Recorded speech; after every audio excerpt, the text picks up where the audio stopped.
జోజో టీవీ. కిషన్ అనే ఒక మెజిషియన్ అడవిలోకి వెళ్లి మంచి ఆటలు చూపించేవాడు. అతని దగ్గర ఒక తెల్ల ఎలుక ఉండేది.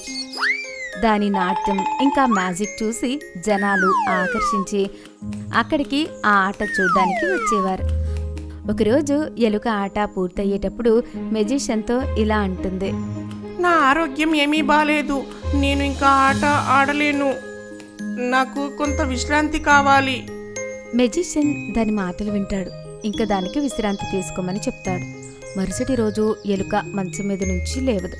దాన్ని చూసి మెజిషియన్ ఆశ్చర్యపోతాడు. ఇంకా ఆలోచిస్తూ ఉంటాడు, ఇవాళ దానికి బదులు మ్యాజిక్ ఎవరు చూపిస్తారు అని.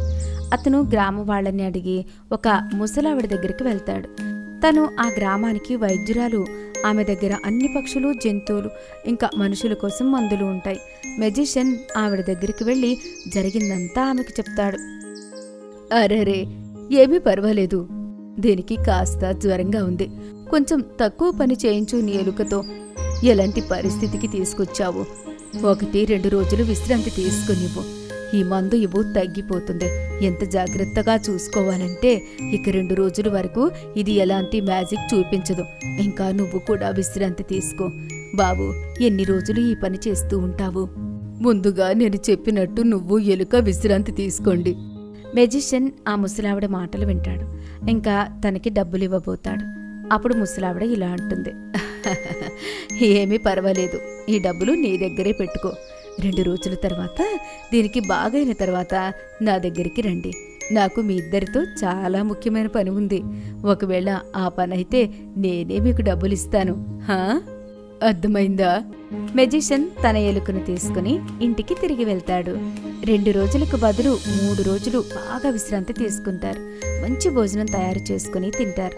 ఇంకా విశ్రాంతి తీసుకునేవారు. 4వ రోజు ఎలుక స్వయంగా మెజిషియన్తో ఇలా అంటుంది, ఇంత విశ్రాంతి తీసుకుని నాకు చాలా సంతోషంగా ఉంది. నా శరీరం చాలా హుషారుగా ఉన్నట్టుంది. ఆ ముసలావిడ చాలా మంచి వైద్యురాలు. పద, వెళ్ళి తనకు ధన్యవాదాలు చెప్తాము. ఇక ఇప్పటి నుంచి నేను నీతో పాటు మ్యాజిక్ చేయటానికి సిద్ధంగా ఉన్నాను. ఇద్దరూ కలిసి ఆ ముసలావిడ దగ్గరికి వెళ్తారు. ఆవిడను ఆ పని గురించి అడుగుతారు. తను వీళ్లతో చేయించాలి అనుకున్నది. అప్పుడు ఆ ముసలావిడ ఇలా అంటుంది, చూడండి, నువ్వు బాగా అవ్వాల్సిందే. నీ మొహం ఇంకా నీ ఎలుక మొహం ఎంత బాగా అయ్యిందో చూడు. పని ఏంటి అంటే, నా ఇంట్లో చాలా ఎలుకలున్నాయి. నువ్వు ఈ ఎలుకల్ని నీతో తీసుకుని వెళ్తావా? అవి నన్ను చాలా ఇబ్బంది పెడుతున్నాయి. నీకు కావాలంటే డబ్బులు ఇస్తాను బాబు. అదేమంత పెద్ద పని కాదు. మీరు కావాలి అనుకుంటే నేను అలానే చేస్తాను. ఒకవేళ ఆ ఎలుకలు నాకు మిత్రులు అయితే వాటిని తీసుకెళ్తాను. ఎలుక తన ఇంటి లోపలికి వెళ్తుంది. అన్ని మూలల్లో వెళ్లి వెతుకుతుంది. ఇంకా మెల్లిగా అన్ని ఎలుకలను పిలిచి మాట్లాడుతుంది. అరే, మీరు ఇక్కడ మీ జీవితం ఎందుకు నాశనం చేసుకుంటున్నారు? పదండి, నాతోని మెజిషియన్ నాన్నతో కలిసి మ్యాజిక్ చేద్దాం, ఎంజాయ్ చేద్దాం, సంతోషంగా ఉందాం. అన్ని ఎలుకలు దాంతో బయటకొస్తాయి. ఇంకా ముసలావిడ తన ఇంట్లో సంతోషంగా ఉండేది. ఒక గ్రామంలో ఒక మేక ఇంకా ఒక గాడిద ఉండేది. అవి 2 ఒకటే రైతు దగ్గర ఉండేవి. మొదట్లో అయితే అవి 2 చాలా మంచిగా స్నేహంగా ఉండేవి. కానీ తర్వాత ఏమయ్యిందంటే, ఆ రైతు ఎప్పుడు పొలానికి వెళ్ళినా గాడిదని అతనితో పాటు తీసుకుని ఇంకా మేకని ఇంట్లోనే వదిలిపెట్టి దానితో పొలంలో చాలా పనులు చేయించేవాడు. అందుకే ఆ రైతు ఆ గాడిదకి తినడానికి చాలా ఎక్కువ భోజనం పెట్టేవాడు. కానీ మేకకి మాత్రం తినడానికి చాలా తక్కువ ఇచ్చేవాడు. మేకకి తినడం అంటే చాలా ఇష్టం. మెల్లిమెల్లిగా మేక స్నేహమంతా ద్వేషంలా మారిపోతుంది. ఇప్పుడు దానికి గాడిదని చూస్తే అస్సలు ఇష్టం ఉండేది కాదు. నేనేమైనా రాను అన్నానా ఆ పొలంలోనికి? నేను కూడా పొలానికి వెళ్ళాలి అని అనుకుంటున్నాను. నా మిత్రురాల్ని కలవాలి అని నాకు ఉంది. ఈ రైతు మాత్రం నన్ను ఎక్కడికి తీసుకెళ్ళడు. నన్ను రోజు ఇలా ఇంట్లోనే కట్టేసి ఉంచుతాడు. ఈ గాడిదను చూడు, ఎప్పుడూ తింటూనే ఉంటుంది. నేను ఏదో ఒకటి చేయాల్సిందే. అది అలా కుళ్ళుతో ఒకరోజు మేక గాడిద దగ్గరికి వెళ్ళి ఇలా అంటుంది, అన్నా, నిన్ను చూసి నాకు చాలా బాధగా అనిపిస్తుంది. ఈ రైతు రోజంతా నీతో చాలా పని చేస్తాడు. అక్కడ చూడు, ఎదురుగా ఒక పెద్ద గుంత ఉంది. అక్కడికి వెళ్ళి అందులో పడిపో. చిన్న దెబ్బ తాగుతుంది, కానీ నీకు వారం రోజులు విశ్రాంతి దొరుకుతుంది. నాదేముంది, నీ బదులు నేను వెళ్ళి కాస్త సహాయం చేస్తాను. గాడిద మేక మాటల్లో పడి ఎదురుగా ఉన్న గొంతులోకి వెళ్లి దూకుతుంది. కానీ అలా చేయడం వల్ల గాడిదకి చాలా దెబ్బ తాకుతుంది. అది చూసి ఆ రైతు చాలా భయపడతాడు. ఇంకా ఒక డాక్టర్ని పిలిచి గాడిదని చూడమని చెప్తాడు. వైద్యుడు గాడిదని బాగు చేయడానికి ఒక ఉపాయం చెప్తాడు. ఏంటి అంటే గాడిదకి మేక రక్తం అవసరం ఉంటుంది. దాని రక్తంతో మాలిష్ చేస్తే గాడిద మళ్లీ ముందులా తయారవుతుందని చెప్తాడు. అలా చెప్పగానే రైతు మనసులో మొదటి ఆలోచన ఏమొస్తుందంటే అతని దగ్గర ఇంతకు ముందు నుంచి ఒక మేక ఉంది అని. అరే బాప్రే, వైద్యుడైతే నా ప్రాణాలే తీయాలనుకుంటున్నాడు. అయ్యో దేవుడా, ఇప్పుడు నేను ఏం చేయాలి? నేను నా చేతులతోనే నా ప్రాణాలు తీసుకోవడానికి ఇంత పెద్ద పన్నాగం వేశానా? అయ్యో, నేను ఇక్కడ ఇరుక్కుపోయానేంట్రా బాబు. మేక దాని ప్రాణాలు ఇచ్చే పరిస్థితి వచ్చినప్పుడు దాన్ని తప్పు దానికి తెలుస్తుంది. అందుకే అతి తెలివితేటలు వేరే వాళ్లపైన ఈర్ష్యపడ్డం మంచిది కాదు. కొన్ని రోజుల్లోనే గాడిద మళ్ళీ బాగా అయిపోతుంది. మళ్ళీ రైతు ఇంకా గాడిద కలిసి పొలానికి వెళ్ళి చాలా కష్టపడేవారు, ఇంకా ఆనందంగా ఉండేవారు. ఒకరోజు ఒక ఆవు దాని దూడకి అన్నీ అర్థమయ్యేలా చెప్పి పని మీద బయటకు వెళ్తుంది. బాబు, నేను పని మీద బయటికి వెళ్తున్నాను. నువ్వు ఇంట్లోనే ఉండు. దయచేసి ఇంట్లో నుంచి బయటకు రాకు. రోజులు అసలే బాలేదు. ఇక్కడ విషపూరితమైన పాములు తిరుగుతున్నాయి. ఏదైనా నిన్ను కాటేస్తే నువ్వు అసలే చిన్నవాడివి. పని చాలా అత్యవసరం కాకపోతే నేను వెళ్ళేదాన్ని కాదు. మీ పిన్ని ఆరోగ్యం అసలే పాడైంది.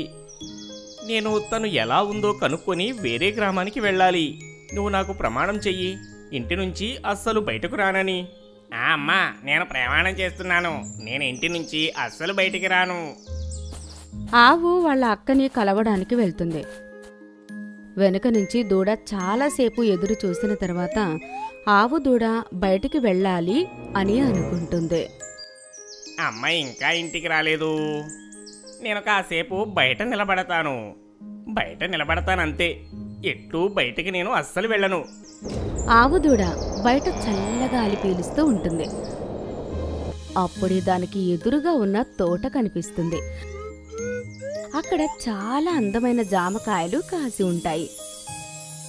నేను వెళ్ళి కొన్ని జామకాయలు కోసుకొని తింటాను. అమ్మ రావడానికి ఆలస్యమయ్యేటట్లుంది. దూడ జామకాయల కోసం వెళ్ళగానే హఠాత్తుగా జోరుగా వర్షం కురుస్తూ ఉంటుంది. దూడ తడిసిపోతుంది. ఇప్పుడు నేనేం చెయ్యాలి అమ్మా? ఎలుగుబంటి దూరంగా కూర్చొని ఇదంతా చూస్తూ ఉంటుంది. అది వెంటనే పరిగెడుతూ దూడ దగ్గరికి వస్తుంది. ఇంకా దాని ఇంటి లోపలికి తీసుకెళ్తుంది. అరే బాబూ, నువ్వు చాలా అల్లరి చేశావు అనిపిస్తుంది. ఇంట్లో ఎవ్వరూ లేరు అని. నువ్వెందుకు ఈ వర్షంలో తడుస్తున్నావు? దూడ అది చేసిన తప్పుకి క్షమాపణ అడుగుతుంది. ఇంకా జరిగిన విషయమంతా ఎలుగుబంటికి చెప్తుంది. అంతలో వర్షం ఆగిపోతుంది. ఆవు కూడా ఇంటికి తిరిగి వస్తుంది. అరే, నువ్వు అసలు ఇక్కడేం చేస్తున్నావు? నేను తప్పు చేశాను. ఎలుగుబంటి మామ ఇవాళ లేకపోయి ఉంటే నాకు జ్వరం వచ్చేది అమ్మా. మీరు నన్ను ఇంకా క్షమించేవారు కూడా కాదు. ఏం పర్వాలేదు బాబు, నువ్వు నీ తప్పేంటో నువ్వు తెలుసుకున్నావు కదా. నీకు చాలా చాలా ధన్యవాదాలు తమ్ముడు ఎలుగుబంటి. 5 మాయా ఎలుకల చమత్కారం. నాలా రోషన్ లాల్ ఇంకా అతని భార్య చాలా డబ్బు కలవారు. కానీ నాలా రోషన్ లాల్ అత్యాశ ఎప్పుడూ పెరుగుతూనే ఉంటుంది. దానాలు పుణ్యాలు లాంటివి వాళ్ళు చేస్తూనే ఉండేవారు. దీనివల్ల అయితే వాళ్ళకి లాభం ఉంటుందో? నాలా రోషన్ లాల్ జీవితంలో ఎలాంటి లోటు లేదు. కానీ అతని భార్యకి ఒక అనారోగ్యం ఉంటుంది. విచిత్రమైంది.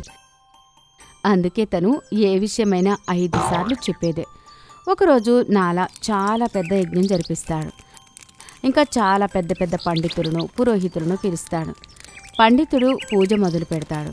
ఇంకా నాలాగారి భార్యతో ఇలా అంటాడు. వెళ్ళండి, వెళ్ళి లాలాగారిని పిలుచుకురండి. ఇప్పుడే వస్తాను పంతులు గారు, ఇప్పుడే వస్తాను పంతులు గారు, ఇప్పుడే వస్తాను పంతులు గారు, ఇప్పుడే వస్తాను పంతులు గారు, ఇప్పుడే వస్తాను పంతులు గారు. పంతులు గారు అన్నిసార్లు అదే మాట వినడం చూసి ఆశ్చర్యపోతాడు. నాలాగారి భార్య నాలా దగ్గరికి వెళ్ళి ఇలా అంటుంది. పంతులు గారు పిలుస్తున్నారు, పంతులు గారు పిలుస్తున్నారు, పంతులు గారు పిలుస్తున్నారు, పంతులు గారు పిలుస్తున్నారు, పంతులు గారు పిలుస్తున్నారు. అరెరరే భగవంతుడా, వినపడింది. ఇదే నీకున్న అతిపెద్ద చెడ్డలవాటు. అప్పుడప్పుడు నీ నోరు ఎలా నడుస్తుంది అంటే చెప్పిన దాన్నే 5 సార్లు చెప్తావు. సరేలే పదా పదా, పూజకి ఆలస్యమవుతుంది. భార్యాభర్తలు వెళ్లి పూజలో కూర్చుంటారు. పూజ చాలా బాగా పూర్తవుతుంది. అప్పుడు పంతులు గారు నాలాగారితో ఇలా అంటారు. ఇవాళ పూజ చాలా బాగా సఫలమయ్యి పూర్తి అయింది లాలాగారు. ఈరోజు చేసిన పూజకి మీకు చాలా మంచి ఆశీర్వాదమే లభిస్తుంది. అది ఏమిటంటే, ఏ మొదటి మాట అయితే నీ భార్య నోటి నుంచి పలుకుతుందో దానికి 5 వంతులు నీకు లభిస్తుంది. నాలాగారు ఈ విషయం విని చాలా ఆనందపడతాడు. అతని భార్య ఏం చెప్పినా 5 సార్లు చెప్తుంది. అంటే అతనికి ఏ ఫలితం లభించినా 5 కన్నా ఇంకా 5కి 5 ఎక్కువ అవుతుంది అని. లాలాగారు చాలా ఆనందపడతారు. అప్పుడు ఒకసారి అతని భార్యకి బయట నుంచి ఒక ఎలుక తన ఇంట్లోకి వస్తున్నట్లు కనిపిస్తుంది. భార్య గట్టిగా ఇలా అంటుంది, ఎలుక ఎలుక ఎలుక ఎలుక ఎలుక. 5 సార్లు ఎలుక అనగానే పంతులు గారు ఇంకా నాలగారు ఆశ్చర్యపోతారు. ఇంకా పంతులు గారు గట్టిగట్టిగా నవ్వుతూ, ఇంకా అయిపోయింది కదా లాలాగారు. ఇప్పుడు మీరింకా ఈ 5 ఎలుకలని చూసుకోవాలి. ఇవిప్పుడు మాయా ఎలుకలుగా తయారవుతాయి. నేను మాట పూర్తి చేసేలోపు వదినగారు ఎలుక అని అనేశారు కూడా. ఎవరైనా ఒక పదం అంటే దానికి 5 వంతులు మీకు లభిస్తుంది కూడా. తనిప్పుడు ఎలుక అన్నది, అందుకే 5 ఎలుకలొచ్చాయి. ఇంకా 5 ఎలుకల కంటే ఎక్కువ ఎలుకలు మీ ఇంట్లో ఉంటాయి. అలాంటిలాంటివి కాదు ఎలుకలు, మాయా ఎలుకలు. ఇంకా నాన్నగారు తలపైన చెయ్యి పెట్టుకుని పశ్చాత్తాపడుతూ ఉంటాడు. అప్పుడు అతని భార్య, అయ్యో రామా, నేనేం చేశాను నేనేం చేశాను నేనేం చేశాను నేనేం చేశాను నేను ఏం చేశాను. తెలివైన ఆవు ఇంకా నక్క స్నేహం. ఒకరోజు ఒక ఆవు భోజనం కోసం తిరుగుతూ ఉంటుంది. అది త్వరలో తల్లి కాబోతుంది. అందుకే ఆవు ఎక్కువ భోజనం చేయాల్సి వస్తుంది. ఆవుకి చాలా ఎక్కువ ఆకలి వేస్తూ ఉంటుంది. చాలా తొందరలో నా బిడ్డ ఈ భూమి మీదకి రాబోతున్నాడు. రాగానే వాళ్ళు నవ్వుతారు, ఆడుకుంటారు, అడవి మొత్తం తిరుగుతారు కూడాను. చెప్పు, ఏం తింటావు నా బాబు? ఆ రోజు దానికి ఏదైనా ఒక మంచి పండు తినాలి అని అనిపిస్తూ ఉంటుంది. అందుకే అది అడవిలోని ఆ స్థానానికి వెళ్తుంది, ఎక్కడైతే చాలా రకాల పండ్లు చెట్లు ఉంటాయి. కానీ దానికి ఆ విషయం తెలీదు. అదే చోటున గబ్బర్ సింహం వేట కోసం తిరుగుతూ ఉన్నాడు అని. గబ్బర్ సింహం ఆవును చూడగానే ఇలా అనుకుంటాడు, అరే వాహ్, ఇవాళ నాకు చాలా మంచి వేట దొరికింది. కానీ నేను దాన్ని ఎలా తింటాను? తను తల్లి కాబోతుంది, నాకు పాపం తగులుతుందేమో. ఏం చేయను? కాసేపటి తర్వాత రాజాకి సహాయం చేసే నక్క అక్కడికి వస్తుంది. మీరు సరిగ్గా చెప్పారు సింహం గారు. ఒక గర్భవతిని తింటే మీకు తప్పకుండా పాపం తగులుతుంది తెలుసా? కానీ మీరు చాలా తొందరలోనే దాన్ని తినగలరు. ఎందుకంటే తొందరలోనే దానికి ఒక బిడ్డ పుట్టబోతుంది. కాస్త జాగ్రత్తగా చూడండి. ఆ ఆవు ఇప్పటికే అల్లాడుతుంది, దానికి ఇప్పుడే బిడ్డ పుట్టవచ్చు. అరే వాహ్, అలా అయితే 2 వేటలు దొరుకుతాయి. నేను ఆ ఆవును తింటాను, దాని బిడ్డను కూడా తింటాను. ఏం నక్క, ఏమంటావు? మీరు సరిగ్గా చెప్పారు మహారాజా. కానీ మీరు అప్పటిదాకా ఇక్కడ నుంచి వెళ్ళాలి. బిడ్డ పుట్టే వరకు మీరు ఇక్కడ ఉండటం మంచిది కాదు. నక్క చాలా తెలివైంది. అది దాని మాటలో రాజును ముంచేసి అక్కడి నుంచి పంపించేయాలి అనుకుంటుంది. ఆవుకి బిడ్డ పుట్టగాని నక్క ఆ బిడ్డని తీసుకుని ఆవుకి విషయమంతా చెప్తుంది. ఇంక వాళ్ళని తీసుకుని చాలా దూరంగా వెళ్తుంది. కాసేపటి తర్వాత రాజా మళ్ళీ తిరిగి అదే చోటుకి వస్తే అతను చూస్తాడు, అక్కడ ఏమీ ఉండదు. ఆవు బిడ్డ ఉండదు, ఇంకా నక్క కూడా ఉండదు. ఇంకా అక్కడ నక్క ఆవుతో ఇలా అంటుంది, ఇవాళ నేను నిన్ను నా ప్రాణాలని పణంగా పెట్టి కాపాడాను. నీ బిడ్డని జాగ్రత్తగా చూసుకో. నేను రాజాసింహాన్ని ఇంకా ఏదైనా మాటలో పెట్టి నీ కథని చెప్తాను. ఆవు నక్కకు చాలా ధన్యవాదాలు చెప్తుంది. మాయా సంతరా చెట్టు. చింటూ రోజూ వాళ్ళమ్మ పడుకున్న తర్వాత పక్కనే ఉన్న గ్రామంలో పొలంలో ఉన్న చిన్న చిన్న తీయటి సంతరాలు తెంపడానికి వెళ్ళేవాడు. అప్పుడప్పుడు అతను మిత్రుడు మింటూని కూడా అతనితో పాటు తీసుకుని వెళ్ళేవాడు. ఒకరోజు చింటూ వాళ్ళమ్మ పడుకునే ముందు అతన్ని హెచ్చరిస్తుంది. చూడు చింటూ, నేను పడుకోవడానికి వెళ్తున్నాను. నేను ఉదయం 4 గంటలకు లేస్తాను. ఒళ్ళంతా నొప్పిగా ఉంది. ఇంకా చాలా పని కూడా ఉంది. ఇప్పుడు నన్ను 1 గంట పడుకోనివ్వు. అస్సలు సతాయించుకో. నువ్వు పక్క పొలానికి వెళ్ళావంటే అస్సలు బావుండదు. నీకు తెలీదా, అక్కడ పాములు పురుగుల్లాంటివి చాలా ఉన్నాయి. ఏవైనా నిన్ను కరిస్తే ఏమవుతుంది? నువ్వు నా ఒక్కగానొక్క సంతానం మీరా. అమ్మా, నువ్వెందుకు కంగారు పడుతున్నావు? నేనెక్కడికి వెళ్ళను. నువ్వు హాయిగా పడుకో. పక్కా. అవునవును, పక్కా. అమ్మ పడుకోగానే ప్రమాణం చింటూ మర్చిపోతాడు. ఇంకా వెళ్ళిపోతాడు అతని మిత్రుడు మింటూ దగ్గరికి, పక్క ఉన్న పొలంలోకి, ఎక్కడైతే తీయటి రసాలు ఉన్న సంత్రాలు ఉన్నాయో. అరే మింటూ, అమ్మ త్వరగా రమ్మని చెప్పింది. ఒకవేళ త్వరగా వెళ్ళకపోతే నేను మాట తప్పినవాడినవుతాను. తన్నులు పడతాయి. ఓరే అన్నా, నువ్వు కంగారు పడకు. ఫటాఫట్ సంత్రాలను తెంపుకొని ఇక్కడి నుంచి త్వరగా వెళ్ళిపోదాం, సరేనా? అదే మంచిది. చింటూ ఇంకా మింటూ పొలంలో పెద్ద పెద్ద చెట్లపైకి ఎక్కుతారు. పటాపట్ సంత్రాలను తెంపి వాళ్ళ ఇంటికి వెళ్ళిపోతారు. చింటూ వాళ్ళ అమ్మ లేవకన్నా ముందే ఇంటికి వెళ్ళిపోతాడు. ఇంకా మజాగా సంత్రాలు తింటూ ఉంటాడు. హఠాత్తుగా అతని సంచిలో ఎన్ని సంత్రాలు ఉన్నాయో అవన్నీ మాయమైపోతాయి. కాని ఒక సంత్రా మాత్రం అతను వలవలేకపోతాడు. అతని అమ్మ నిద్రలేవగానే, అమ్మా చూడు, ఈ సంత్రాన్ని నేను వలవలేకపోతున్నాను కూడా. అరే, నువ్వు మళ్ళీ పొలానికి వెళ్ళావా? అరే అమ్మా, ఇది నిన్నటి పండు. సరే సరే, చూపించు నాకు. చింటూ వాళ్ళమ్మ ఆ సంత్రాన్ని చూసి ఆశ్చర్యపోతుంది. అరే చింటూ, ఇది తినే సంత్రం కాదురా, ఇది బంగారంది. ఏమంటున్నావమ్మా? బంగారు సంత్రానా? ఇది చూడు బాబు. అమ్మా, ఇక మన పేదరికం దూరమైపోయింది. మనకు చాలా డబ్బులు కూడా వస్తాయి. ముందు ఇది చెప్పు, నువ్వు దీన్ని ఎక్కడి నుంచి తెచ్చావు? చింటూ అతని తల్లికి జరిగిన విషయమంతా చెప్తాడు. ఇద్దరు అమ్మ ఇంకా కొడుకు పొలానికి వెళ్తారు. అప్పుడు చింటూ వాళ్ళ అమ్మ ఒక పెద్ద చెట్టుని చూస్తుంది. అక్కడ చెట్టుకు ఉన్న సంతరాలన్నీ బంగారంవే ఉంటాయి. అరే చింటూ, ఇదైతే అద్భుతంగా ఉంది. అన్ని సంతరాలు బంగారంవేరా. త్వరగా తెంపు. భగవంతుడు నా మొర విన్నాడు. ఇప్పుడు మన పేదరికమంతా పోయిందే. మనకింకా ఏ బెంగా ఉండదు. ఆగు, నేను కూడా పైకి వస్తాను, ఆగు. ఇద్దరు అమ్మా కొడుకులు చెట్టుపైకి ఎక్కి అన్ని సంత్రాలు తెంపుకుంటారు. ఇంకా మెల్లిమెల్లిగా వాళ్ళ పేదరికమంతా దూరమైపోతుంది. వాళ్ళు చాలా ఆనందంగా ఉంటారు. ముసలి నానమ్మ ఆకలి కాకి. ఒక గ్రామంలో ఒక ముసలావిడ ఒంటరిగా ఉండేది. తను తన పెరట్లో కాస్త వ్యవసాయం చేసి ఆ కూరగాయలను బజారులో అమ్మి తన జీవితం గడిపేది. ఒకరోజు తన కూరగాయలమ్మి తన ఇంటికి తిరిగి వస్తూ ఉండగా తనకి తన ఇంటి ముందు ఒక కాకి గాయపడి ఉండి కనిపిస్తుంది. దాని దగ్గరికి ఆ ముసలావిడ వెళ్తుంది. అరే అరే, ఏమైంది? ఏం జరిగింది నీకు? ఎందుకు ఇలా పడిపోయావు? అయ్యో పాపం, లేవు.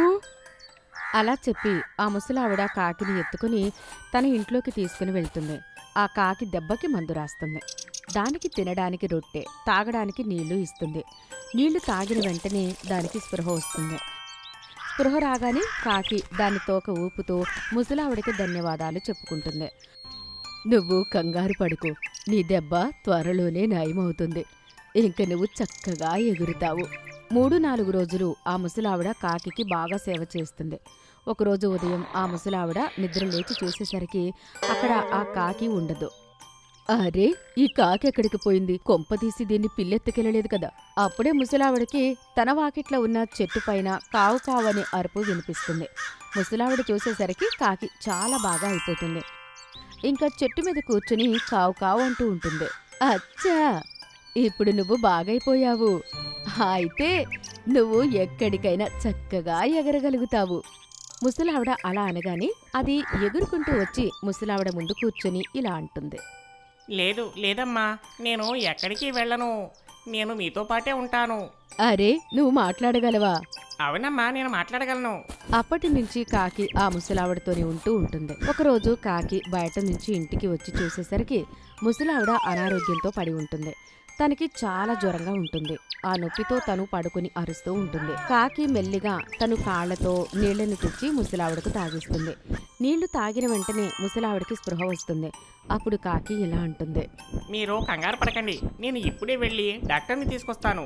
ఇంకా కాకి నేరుగా ఎగురుకుంటూ డాక్టర్ దగ్గరికి వెళ్తుంది. కాకిని చూసి డాక్టర్, ఒరే, ఈ కాకి ఇక్కడికి ఎలా వచ్చింది?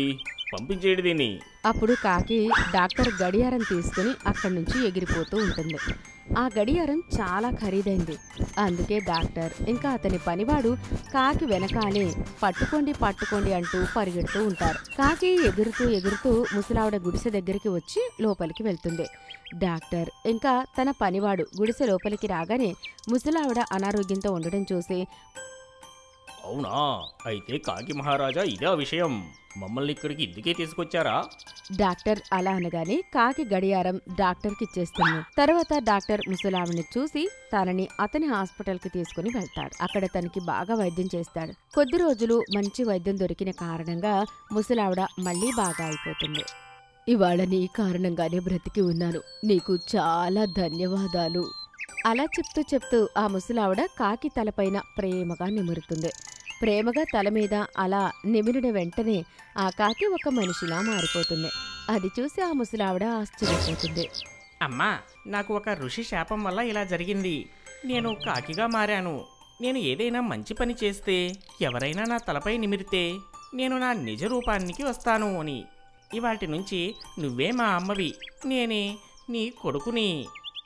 ఇలా ఇప్పుడు ముసలావిడ ఒంటరి కాదు, తనకి ఒక కొడుకు ఉన్నాడు. ఇంకా ఆ మాయా కాకికి కూడా శాపం నుండి విముక్తి లభిస్తుంది. ఇంకా ఎప్పుడూ అతను ఆవిడతో కలిసి ఆనందంగా ఉన్నాడు. చంద చాలా అందంగా పాటలు పాడేది. ఎప్పుడూ ఆమె వాకిట్లో చెట్టు కింద కూర్చొని పాటలు పాడేది. కాని ఎప్పుడు ఆమె పాటలు పాడుతున్నా ఒక నల్లని కాకి అక్కడికి వచ్చి కావు కావుమంటూ ఉండేది. కావ్ కావ్ లాలా లాలా కావ్ కావ్. అబ్బా, ఈ కాకి మళ్ళీ వచ్చిందా? ఎప్పుడు పాట పాడుతున్నా ఈ కాకి వచ్చి నా పాటలు పాడి చేస్తుంది. అమ్మా, ఏదో ఒకటి చెయ్యి. అరే, ఏం చెయ్యాలి? నువ్వు పాటలు పాడగానే ఈ కాకి వచ్చేస్తోంది. నేనేం చెయ్యాలి? ఏం మాట్లాడుతున్నావమ్మా? నేను బాగా సంగీతం నేర్చుకున్నాను. నిన్ను లతా మంగేష్కర్ లా పాడతానని మా మాస్టర్ అంటారు, తెలుసా? అవునా? ఏమో అమ్మా, నాకైతే సంగీతం గురించి ఏమీ తెలీదు. నీ పాటలు నాకేం అంత బాగా అనిపించవమ్మా. నీకన్నా కాకి చాలా బాగా పాడుతుంది. అమ్మా, నువ్వెప్పుడు నన్ను తిడుతూనే ఉంటావు. ఒకరోజు గ్రామంలో గట్టిగా డోలు మోగిస్తూ ఉంటారు. వినండి వినండి వినండి, రాజకుమారి సంగీతం నేర్చుకోవాలని అనుకుంటుంది. గ్రామంలో సంగీతం నేర్పేవారెవరైనా ఉంటే రాజకుమారికి సంగీతం నేర్పించాలి. బదులుగా బంగారు నాణేలు ఇవ్వబడును. చూడమ్మా, చూడు ఏం జరుగుతుందో చూడు. నేను రాజ్మహల్కి వెళ్ళి రాజకుమారికి సంగీతం నేర్పిస్తాను. ఇది మంచి ఆలోచనే. వెళ్ళి నీ కోరిక కూడా తీరుతుంది. ఈ కాకి బాధ నుండి కూడా బయటపడొచ్చు. అవునమ్మా, అది కూడా నిజమే. చంద రాజ్మహల్కి వెళ్తుంది. అక్కడ ఆమెకు సంగీతం నేర్పమని చెప్తారు. రాజకుమారి చాలా బాగా పాట పాడుతుంది. రాజకుమారుడు చాలా ఆనందించి ఆమెకు బంగారు కాకినిస్తాడు. రాజకుమారి గారు, మీరు నాకు కాకిని ఎందుకిచ్చారు? అప్పుడు రాజకుమారి ఇలా అంటుంది. చందా, మేము అడవికి వేటకు వెళ్ళి వస్తుంటే గ్రామంలో ఎవరో పాట పాడుతుంటే తనతో పాటు కాకి కూడా పాడుతూ ఉంది. కాని ఎవరో నాకు సరిగ్గా తెలియదు. ఊర్లో దండోరా వేయించాను. ఎవరైనా సంగీతం నేర్పే అమ్మాయి దొరికితే నేను కూడా సంగీతం నేర్చుకుంటానని చెప్పాను. చందాకి ఆ కాకి యొక్క గొప్పతనం బాగా తెలిసొచ్చింది. బంగారు కాకిని తీసుకుని ఇంటికి చేరుకుంది. వాళ్ళ అమ్మకి జరిగిందంతా చెప్పింది. వావ్, ఈ కాకి నీ పాలిట దేవుడిలా కనిపిస్తోంది. నువ్వు రోజంతా తిడుతూ ఉండేదానివి, కాని రాజకుమారి ఆ కాకిని చూసే నిన్ను పిలిచింది. వెళ్ళి దానికి నీళ్లు తాగించు. ఈ కాకిని నిజంగానే చాలా థ్యాంక్స్ చెప్పాలి. పద పాట మొదలు పెడదాం. కాకి మరియు చంద మళ్ళీ పాట పాడడం మొదలు పెడతారు. లాలా లాలా లాలా. కావ్ కావ్. బంగారు కాకిని తన రూంలో డెకరేట్ చేసి దానిని చూసుకుంటూ చాలా ఆనందపడుతుంది.